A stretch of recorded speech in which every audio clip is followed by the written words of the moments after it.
In this episode, we swap master cylinders for Project Ford Fairmont, bleed the brake system, but do I actually do it right?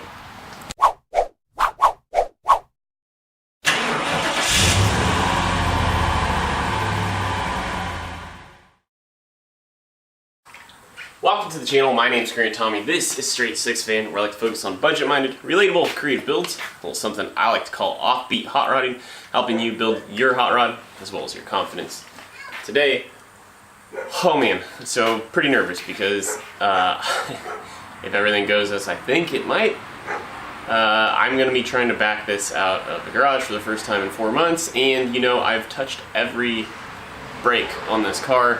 I've touched almost every component of the brakes in this car, so really nervous that I'm gonna back out of the driveway and end up across the street. So I don't know, we'll see. But I'm actually getting out here about an hour later than I normally do. I ran to O'Reilly's to stock up on brake fluid, and I just want to bring you up to speed on what has happened over the course of the week, because if you remember from last week's episode, I mentioned I was taking Monday off, and Monday I began to try to bench bleed my master cylinder, and I was kind of halfway through it, and then I got to thinking, you know what, the fitting size seems to be different on my new master cylinder versus the one that I took out. And sure enough, after studying it, that was the case.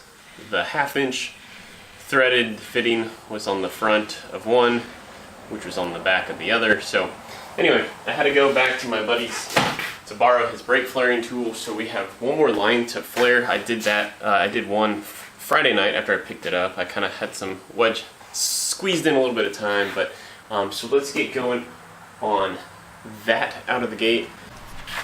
These are the two lines that come off the master cylinder into the stock proportioning valve. Honestly, I had thought about maybe just switching front to back the lines, because the spacing on the prop valve is the exact same as relative spacing as on the master cylinder. But you can see here, this has an extra bend in it, one, to get around a sensor, as well as these fittings are different. So even though 7/16 inch wrench gets them off, you can see the diameter of the threads down here different. So anyway, I sliced it, I was going to have to swap out fittings. So we were doing it on the top side that goes into the master cylinder. Like I said, Friday, I already wrapped one up, so we just have to deal with this one now.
With both lines flared, I opted not to re-bend back the front one, just because since I lost just a little bit of material cutting off the old flares, I may have to get crafty with how I bend it, kind of stretch it. But for now, I've left them both hand tight at the lower fitting on the stock proportioning valve, again to help me position the new one, the new master cylinder, in place. Then we'll line up the fittings and figure out what we need to do there. I've never bench bled a master cylinder before, other than that practice run Monday night, but they should include a kit for you, which is basically some tubing and some nipples here that these go in, of course, into the ports of the master cylinder. And then it's designed to, much like just bleeding brake lines in general, you're trying to get air out of the brake fluid, but these ends have to be submerged in the fluid. So I don't have any fluid in there right now. We'll be filling it up here in a second.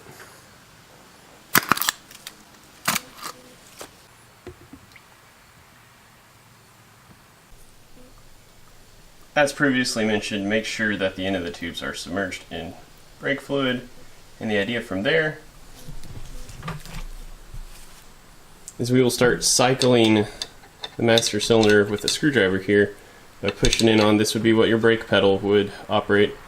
And we are just going to be cycling fluid through the tubes until all air bubbles are out.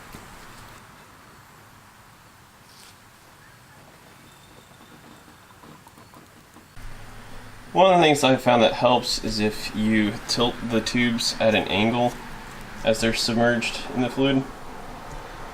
Because sometimes what will happen is you can push a bubble all the way to the end, but it kind of just wants to hold at the end of the tube, and then when you relieve the screwdriver, the master cylinder, it just like sucks it right back up. So I found if you do it at an angle, it helps the bubble escape better. Oh, there we got some small bubbles still. So I'll be working this for a little bit longer, but just kind of a reminder, the reason I'm swapping master cylinders is the stock one had a 3/4 inch bore, whereas this has a 1 inch bore. This should help basically match the brake system, very similar to what a 1993 Ford Mustang Cobra is, based on the size of pistons I have in the front versus the back with the 4-wheel discs. But that means I also owe you guys a budget update. So this is the part number I am using, M858. This comes from a recommendation from 4ridepride.com, a forum I'm on for early Fox bodies. Of course, it's namely for the style of Mustang, but the Fairmont does have 4 eyes, so it counts. Anyway, since we are installing this today, when we last left off on the project budget, we were at $566.99. This bad boy set me back $33.55, thus bringing the project total down to $533.44 out of the original $4,000 budget. After you've gotten all the bubbles out, what we've done is the kit also came with these plugs, so we will plug up the ports for now. Slap back on the lid. One other thing I did want to point out is the capacity is bigger than the old master cylinder. So anyway, we are going to go slap this on to the car and try to get those lines hooked up, try to figure out what we need there, and yeah, we can start bleeding the car.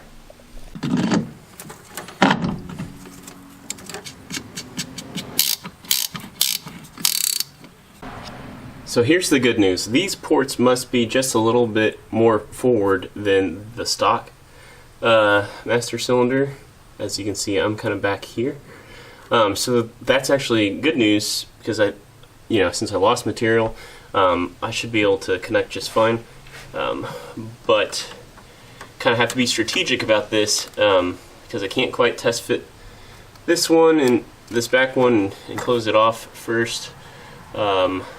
But before I, of course, unplug that, you want to be quick with screwing this guy in. So anyway, I got to do a little bit of finagling here, but I feel like I'm in good shape.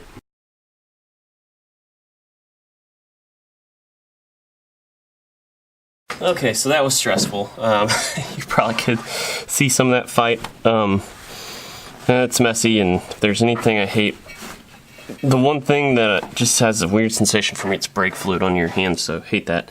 And then halfway through, this plug fell out. And luckily I had the one from here up on the air cleaner so I could quickly plug that back up. But it fell down here somewhere. Anyway, yeah, so that was intense, but we got it, and I do probably need to this line's touching the underside of the master cylinder, so I'll probably curl it out a little bit there, but then we'll move to the front. But anyway, these were just my front versus rear bonehead prevention tape marks, whatever you want to say. Anyway, we'll get the front done here next, and then it's on to bleeding the brakes, man.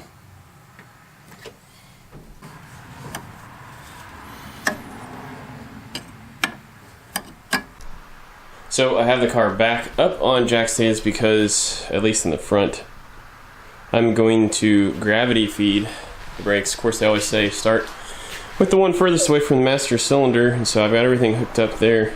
My only one fear is that in haste, when I was trying to get this new line down, the front line, is that at this 90-degree bend down here, I don't know if you can see that, I bent it with hand instead of with my tool, and I may have pinched the line here. It's my biggest fear, because that's for the front or the rear brakes. So we'll figure out if we see fluid coming through, we're all good. But that is my biggest fear.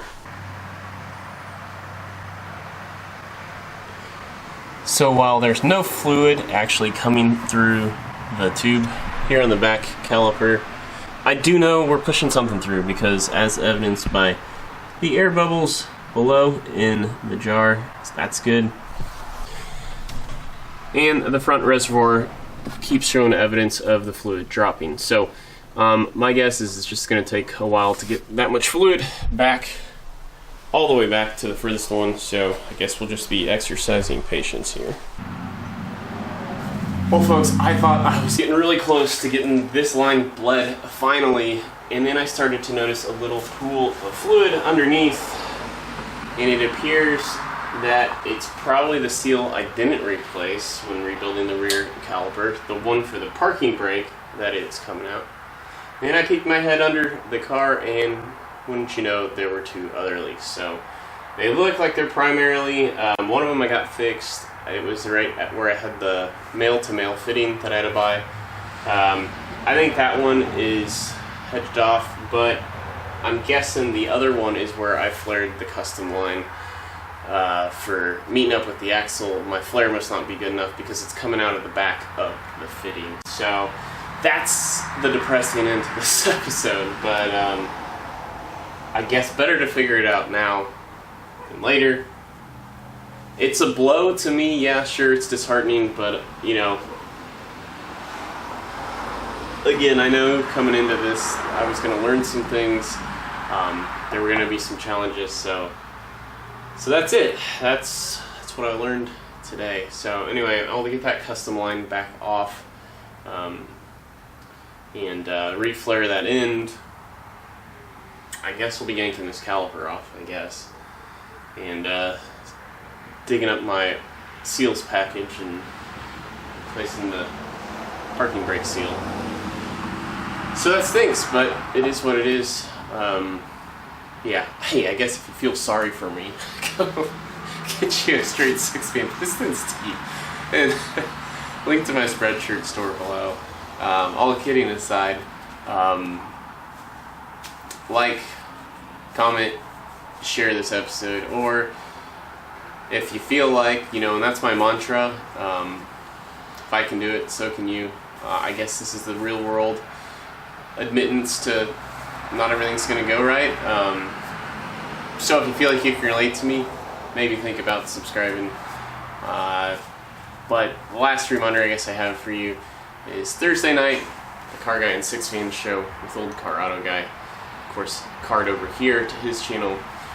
We've been having a pretty good go at it here the last two episodes. I think we're kind of hitting our stride again here in Season 2, or Season 2.1 since we had a reboot. And I say Season 2, think about it. There will be a Season 3 at some point, but Jason and I like to take some breaks. It's sort of like network TV. You know, they don't air an episode of your favorite show year-round and take breaks. We kind of have strategically planned our breaks for around the holidays and then the busy part of the summer. So we only have about 4 or 5 episodes left, so make sure you join us on Thursday nights, 7 p.m. Central, as we write out Season 2. But that's going to do it for this episode. Until next time, peace out.